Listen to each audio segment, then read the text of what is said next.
Pessoal, Paiva, você descompartilha aí? Obrigada. A gente vai falar um pouquinho sobre como é que as pessoas manifestam os sintomas da Covid, de que forma a gente tem aí o desenvolvimento desses sintomas. Vamos lá. Vou compartilhar aqui com vocês.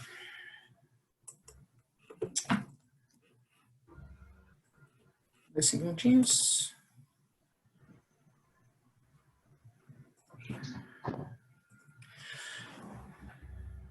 Ok. Todos os dados que eu trouxe aqui para vocês hoje são dados que a gente procurou, que eu procurei dentro dos artigos que vêm sendo trazidos. Por quê? Na verdade, o que a gente sabe sobre a Covid, né, SARS-CoV-2, são ainda muito empíricos. A gente tem que lembrar que para a gente ter total certeza do que a gente vai falar, a gente vai precisar de um tempo de observação, de um tempo de estudo. E a gente está agindo agora na emergência, portanto, a gente está trabalhando em cima de evidências. Isso é importante vocês saberem. Tá? A gente está falando aqui em cima de situações de evidências. Como é que a gente tem o desenvolvimento dos sintomas? Na verdade, a gente tem, na verdade, o vírus, ele infecta. Na hora em que ele infecta, ele vai ficar um tempo assintomático. Nesse tempo assintomático, e ele infecta por onde? Como o pai havia dito, ele vai entrar através da mucosa, né? Na mucosa existe aí uma quantidade, nas nossas mucosas, ela tem uma quantidade de muco, como o próprio nome está dizendo, e esse vírus, ele fica nesse muco, sobrevivendo ali. Quando ele encontra uma célula, ele vai acabar entrando dentro dessa célula. Esse espaço em que ele está dissolvido no muco e entra na célula, e muco basicamente das vias respiratórias e do trato da via superior do trato digestório, o que vai acontecer é que você tem o vírus fazendo essa penetração e até ele ter um número suficiente de partículas para conseguir começar a desenvolver os sintomas, você fica num período que a gente chama pré-sintomático ou assintomático. Importante, como fica no muco essas partículas virais, você está transmitindo. Então, na parte superior do trato respiratório, você transmite através da sua respiração. E quando a gente respira, a gente libera sempre gotículas, né? Então, a partir do momento em que você adquire o vírus, independente de estar sintomático ou não, você começa a já contaminar o ambiente. Em geral, você pode ficar um tempo assintomático, e a partir do momento, um tempo quanto? De 5 a 14 dias você pode ficar aí assintomático com o vírus, vai depender um pouquinho do seu estado de saúde. Aí, quando a partir do primeiro momento em que começam os sintomas, você tem aí a possibilidade de desenvolvimento, né, dos sintomas, que eu já vou falar, dos 6 tipos de sintomas que a gente tem, um conjunto de sintomas, e a gente vai, continua fazendo com que o vírus seja transmitido. Mais ou menos no 7º ou 10º dia é que a gente começa a apresentar a parte mais complicada dos sintomas. Então, nesses primeiros dias aqui, entre o primeiro dia e o 7º dia, você está desenvolvendo o vírus dentro do seu organismo. Esse desenvolvimento do vírus dentro do seu organismo vai fazer com que seu organismo se prepare para poder se defender dessa invasão. Então, nesse momento, são aqueles sintomas em que a gente tem quando tem qualquer infecção. O organismo vai se preparar. O que vai acontecer é que depois do 7º dia, isso a Tati vai falar melhor, a gente tem o nosso sistema de defesa já agindo em cima do vírus. E aí vem o problema, o grande problema do SARS-CoV-2, que é qual? Ele, na verdade, a maior parte das complicações vem por conta do que a gente está achando até agora, do nosso sistema de defesa. Então, na verdade, o que vem, o grande problema que a gente vai encontrar é o nosso próprio sistema de defesa que vai propiciar com que haja uma maior severidade dos casos, né? Cadê aqui? Opa, desculpa. Quando a gente olha, né, os desenvolvimentos de sintomas, o que a gente enxerga? A gente enxerga que o SARS-CoV, que vai gerar a COVID, ele, na verdade, ele vai variar desde um simples resfriado, uma síndrome gripal, até uma parte mais aguda. Mas os principais sintomas que são sentidos, tosse, febre, coriza, dor de garganta, dificuldade de respirar, perda de olfato, alteração do paladar, distúrbios gastrointestinais, o cansaço, diminuição do apetite e dispneia, falta de ar. Aí o pessoal fala, bom, mas como é que eu tô? Eu tô com tosse, eu sei se é Covid, eu sei se é alergia. Então, gente, o que foi detectado por aí é que, na verdade, existem 6 padrões de sintomas da Covid, que esse é um trabalho recente, do King's College of London, que a gente fala o seguinte, o primeiro padrão é uma gripe sem febre. O que é? Né? A pessoa sente, em geral, logo lá no primeiro dia de sintomas, uma enxaqueca, perde o olfato, tem dores muscular, dor de garganta e no peito, tosse, mas não tem febre. Em geral, as pessoas que começam a apresentar esses sintomas é COVID.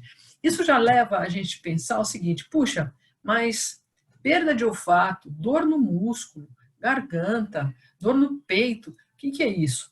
Pois é, muita gente fala que a COVID é um problema respiratório. A gente tem que imaginar o nosso organismo como um todo. Cada parte do organismo, né, vai ter uma função para que esse organismo funcione de uma forma bastante coordenada. O que a gente está vendo no SARS-CoV-2, as pessoas estão enxergando, é que, na verdade, não é uma doença respiratória, é uma doença sistêmica. O que é uma doença sistêmica? É uma doença em que o corpo inteiro reage. Todos os sistemas, ela tem uma capacidade de alterar várias regiões do nosso corpo, e não só o pulmão. Claro, o pulmão ele é uma região onde o vírus entra, então você tem aí, em geral, né? E aí é uma parte onde você tem uma lesão maior, ou as pessoas sentem mais. Tá certo? Muita gente acaba adquirindo a SARS-CoV e simplesmente não desenvolve nenhum sintoma, fica assintomático, a princípio. Isso é, ela passa toda a fase de infecção sem desenvolver sintoma nenhum, absolutamente sintoma nenhum, mas o vírus está agindo dentro do organismo e seu sistema de defesa está agindo em cima do vírus. Isso é importante. Apesar da pessoa não apresentar sintomas, o sistema de defesa age para poder destruir esse vírus. E nessa ação, parece que aí vem alguns problemas engatados nisso, já falo sobre eles. Então, você tem a gripe sem febre, que é uma dos tipos de COVID. O segundo é uma gripe com febre. Qual é geralmente o pool de sintomas que a pessoa tem? É enxaqueca, perda de olfato, perda de apetite, tosse, dor de garganta, rouquidão, e aí vem a febre. Então, essa gripe, né, que tem todos esses sintomas, é um segundo tipo de COVID que se assemelha demais à gripe, aí precisaria fazer o teste para saber, por isso que a gente fala que assim que você tem algum sintoma, precisa rapidamente procurar um médico, porque o quanto antes a gente conseguir detectar, ou se conseguir detectar, o quanto antes você consegue segurar esse evento que virá, essa cascata que virá para frente. O terceiro tipo de COVID é o gastrointestinal. A pessoa apresenta enxaqueca, perda de olfato, perda de apetite, diarreia, dores de garganta e no peito e não tem tosse. Então, existe esses 3 tipos, esses 3 grupos, em geral, quando aparecem, as pessoas não desenvolvem a parte mais severa. Isso é, elas acabam não tendo consequências, num primeiro momento, mais sérias. Elas não precisam ser entubadas, em geral, né, nesses casos, ela não precisa ir para o hospital. Apenas do que foi levantado, 16% das pessoas que desenvolvem esse quadro aqui é que vão ser hospitalizadas. Em geral, quando desenvolve esse quadro e já vai rapidamente tomar os medicamentos, ela consegue fazer o tratamento em casa. Esses 3 últimos casos são os 3 casos onde a probabilidade de desenvolver sintomas graves é maior, né? Então, grave nível 1. a gente tem as pessoas têm o que se chama de fadiga. Então, qual é o grupo de sintomas que indicam essa probabilidade de estar, nesse caso, tipo 4 aqui? A pessoa tem enxaqueca, perda de olfato, a pessoa tem aí a falta de apetite, diarreia, dor de garganta e no peito, não, desculpa, perdão, enxaqueca, perda de olfato, tosse, febre, rouquidão, dor no peito e fadiga. E essa fadiga aqui vai diferir dos outros sintomas. Nível 5, a pessoa tem confusão. Então tem enxaqueca, perda de olfato, de apetite, tosse, febre, rouquidão, dores musculares, dor de garganta, dor no peito, fadiga e confusão. Aqui a gente começa a olhar algumas coisas interessantes a respeito do SARS-CoV. É o quê? Quando você pensa em perda de olfato, você fala, puxa, a gripe comum tem perda de olfato também. Pois é, mas parece que o SARS-CoV, ela vai agir em cima do nervo olfativo. Então, a nossa perda de olfato na gripe comum é porque se adensa o muco e, com isso, os receptores químicos não conseguem ser acessados, ou, na verdade, as partículas não acessam os receptores químicos. Aqui, a perda de olfato do SARS-CoV está relacionada com o nervo olfativo, mostrando já a possibilidade dela entrar dentro do sistema nervoso. Quando a gente olha a confusão, e esse quadro de confusão, ele é um quadro que vem se relatando, confusão mental, mostra que ela ataca o sistema nervoso. Então, o sistema nervoso central, nosso cérebro. Há um forte indício de que ela cause graves lesões no momento em que ela está atacando o nosso cérebro. Depois disso, em muitos casos regride, mas em muitos casos permanece. E aí vem o nível 3, que a pessoa tem, que é o abdominal e respiratório. A pessoa tem enxaqueca, perda de olfato, perda de apetite, tosse, febre, rouquidão, dores musculares, dor de garganta, dor no peito, dor abdominal, fadiga, confusão, dificuldade de respirar e diarreia. Esse quadro, esse aqui é o quadro em geral que leva a pessoa a ser entubada, né? Mas aqui, nesses 3 grupos, você tem aí o caso onde você evolui essa doença para quadros mais sérios e, em geral, nesse quadro, precisa hospitalizar. Não necessariamente sempre fazer a intubação, mas é necessário sempre hospitalizar, em geral. Bom, como é que a gente separa uma COVID, né, o SARS-CoV-2, do resfriado, de uma gripe? Tem um quadrinho que é da nosso Ministério da Saúde, ele vai contar lá no início dos sintomas, o Covid é rápido, o resfriado é rápido, a gripe é rápido e tuberculose é lento. A febre é comum, depende do caso. Tem um quadrinho aqui que foi montado, então tem as dores no corpo, o que você precisa ter como alerta, tá?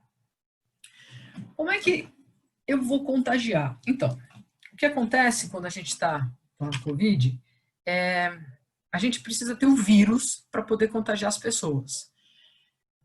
É dito, ou é sabido, que enquanto você está apresentando sintomas, você está infectando as pessoas.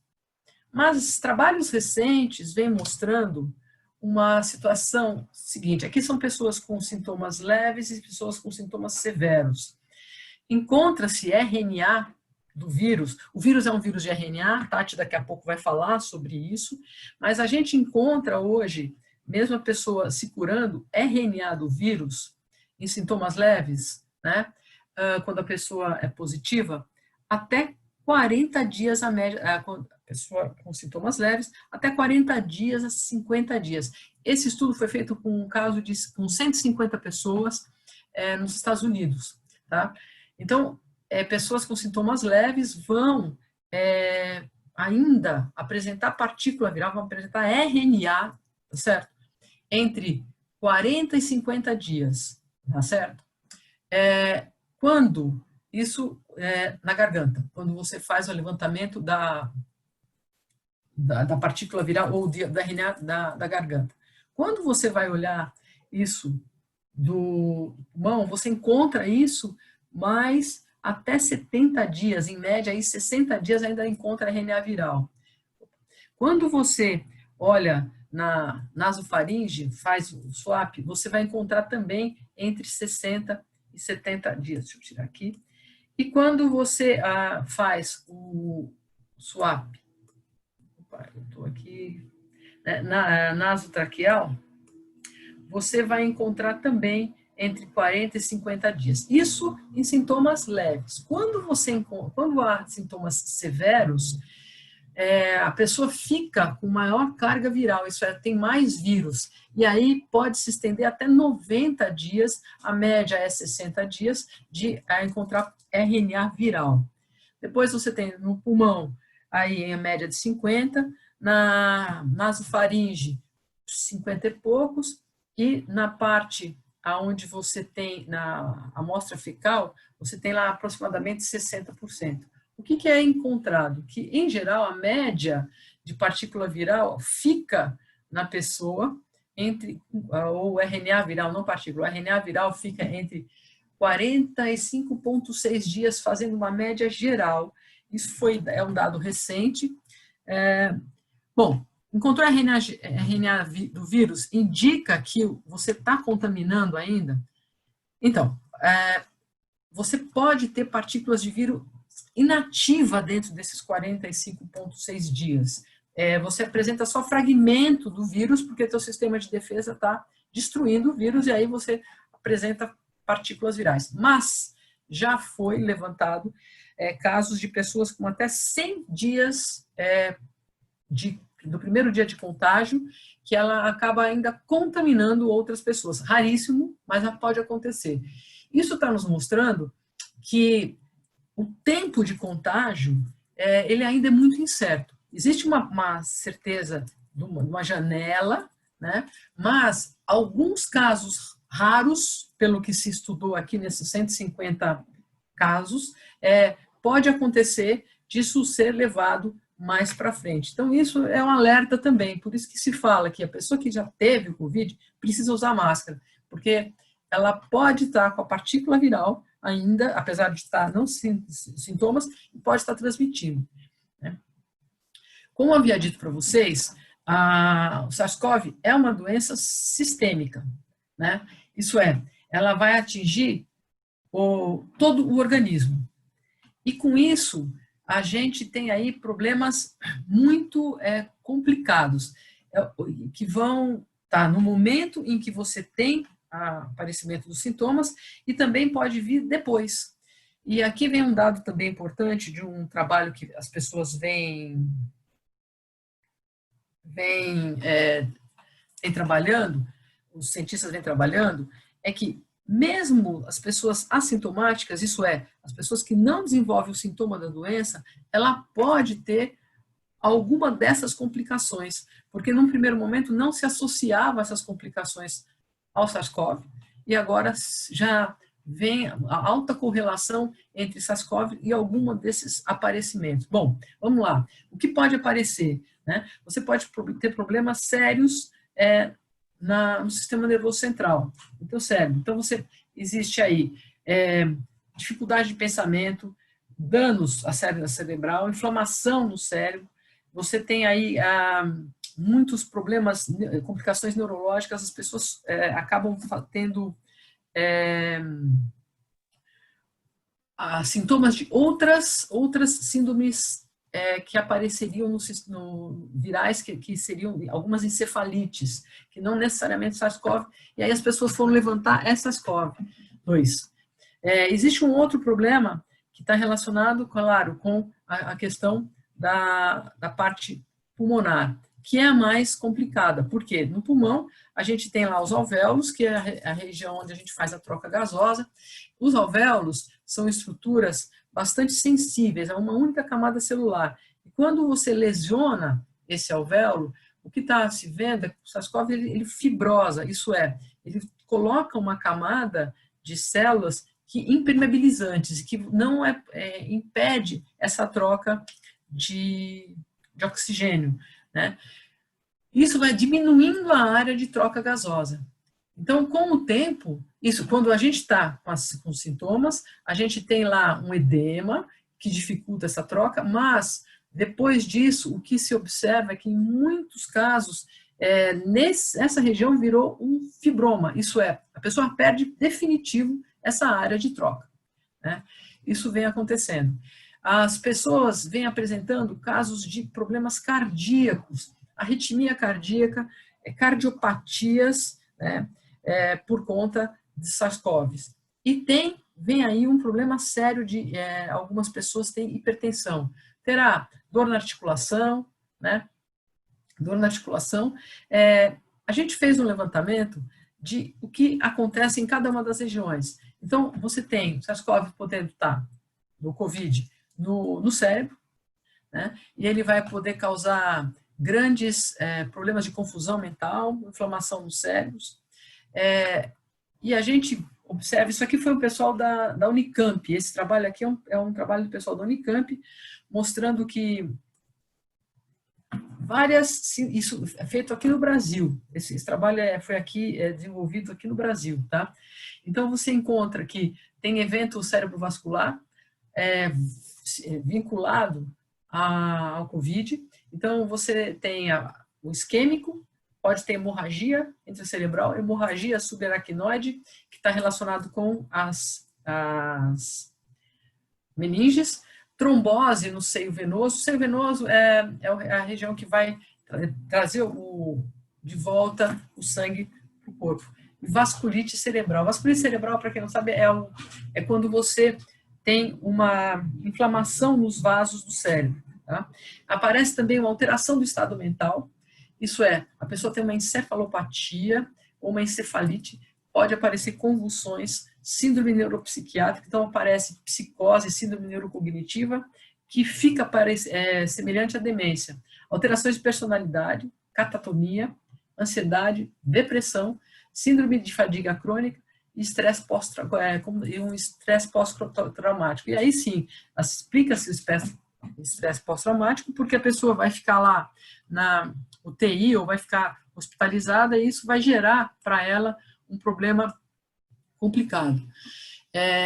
E tem neurologias periféricas, então não é só no sistema nervoso central, você também tem no sistema nervoso periférico já problemas associados ao COVID. Então, a síndrome Guillain-Barré, síndrome Miller-Fisher, a neurite braquial, miastenias graves, neuropatia periférica, miopatia, miosite. Então, quando a gente olha a questão do COVID, a gente precisa pensar que, eu estou assintomático. Pois é, muita gente assintomática, nesses sintomas principais, podem desenvolver, por exemplo, Guillain-Barré, né? que é,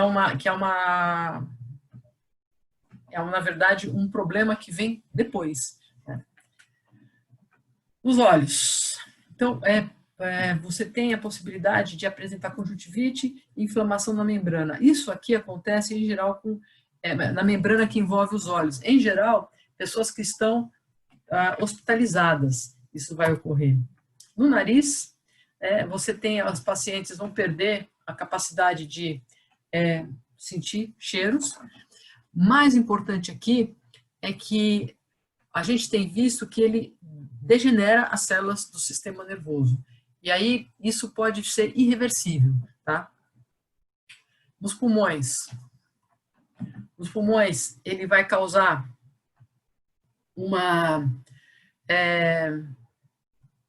espessamento nos pulmões, então você tem uma área de espessamento bastante grande.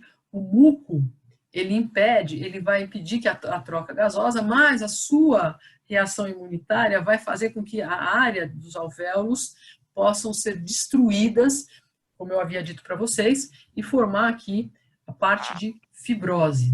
Tá? E aí isso, com o tempo, vai impedir com que você tenha a troca gasosa. E aqui, né, esse muco, ele vai fazer com que a pessoa não consiga, ela vai acabar expectorando bastante isso, e dentro desse muco fica uma grande quantidade de vírus estocada. Quando a gente olha no coração, existe aí a possibilidade. A Tati vai dizer, vai falar melhor, mas o que acontece com o Covid? Por que ele é tão sistêmico assim? Ele penetra nas nossas células em uma proteína que é comum em várias regiões do nosso corpo, isso é, em todos os vasos do nosso corpo, todas as artérias do nosso corpo, ela tem essa proteína. Portanto, o Covid, ele acaba conseguindo entrar em várias regiões do nosso corpo. A partir do momento em que ele penetra pelo pulmão e cai dentro da nossa corrente sanguínea, ele vai conseguir acessar a todos os vasos sanguíneos, e todo lugar do nosso corpo tem vaso. Portanto, essa inflamação vai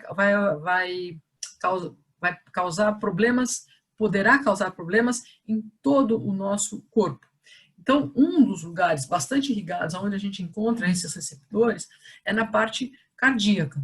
E aí, na parte cardíaca, tem-se relatado problemas de inflamação no coração, pericardite, tem-se relatado infarto no miocárdio, basicamente por isquemia.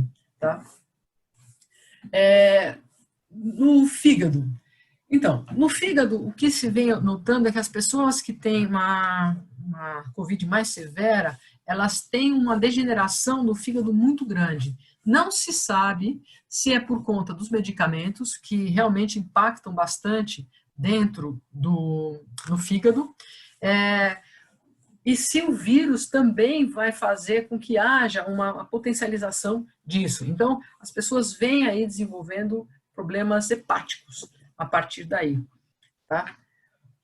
A maior parte dos medicamentos ou são eliminados pelos rins ou são degradados no fígado. Então, quando a pessoa tem uma dose muito grande de medicamento, ela impreterivelmente vai ter uma sobrecarga grande no fígado e vai ter uma sobrecarga grande nos rins. Os rins, vem se encontrando um dano muito grande nos rins, a ponto de você ter uma paralisação total desses rins, a pessoa precisa fazer hemodiálise. Né? Muitas vezes a pessoa não consegue retomar os rins, não consegue retomar a função quando tem esse dano nos rins. Tá certo? Ok. E nos intestinos, a gente tem aí o intestino, ele apresenta a biópsia, vai mostrar que tem aí uma infecção grande nessa parede do intestino, e isso vai causar também problemas da diarreia, inflamação gastrointestinal. Bom, os medicamentos, né? O que tem se feito? Hoje o protocolo médico fala assim, quando aparecem os primeiros sintomas, eu vou aqui quando aparecem os primeiros sintomas, é necessário já começar com os medicamentos. Então, tem se começado com corticoide, porque diminui a quantidade de reação do teu organismo. Depois disso, entra também com antibiótico, porque esse antibiótico ele vai ajudar a que infecções oportunistas não se instalem, e tem se usado anticoagulante. Por quê? O que a gente observa é que o vírus tem levantado, e a Tati vai explicar por quê, depois, uma reação de coagulação do sangue, tá certo? É uma reação muito grande do nosso sistema imunitário e vai fazer com que haja coagulação desse sangue. Então, entra-se hoje em dia com anticoagulante. Tá bom? Eu vou passar agora para a Tati. Tati, vai com você, que eu já estourei meu tempo aqui. Eu respondo, tem coisas para falar sobre hidroxicloroquina, sobre azitromicina. Eu vou falar isso, então, na hora das respostas, senão a gente vai acabar aí o tempo de vocês. Obrigada, gente.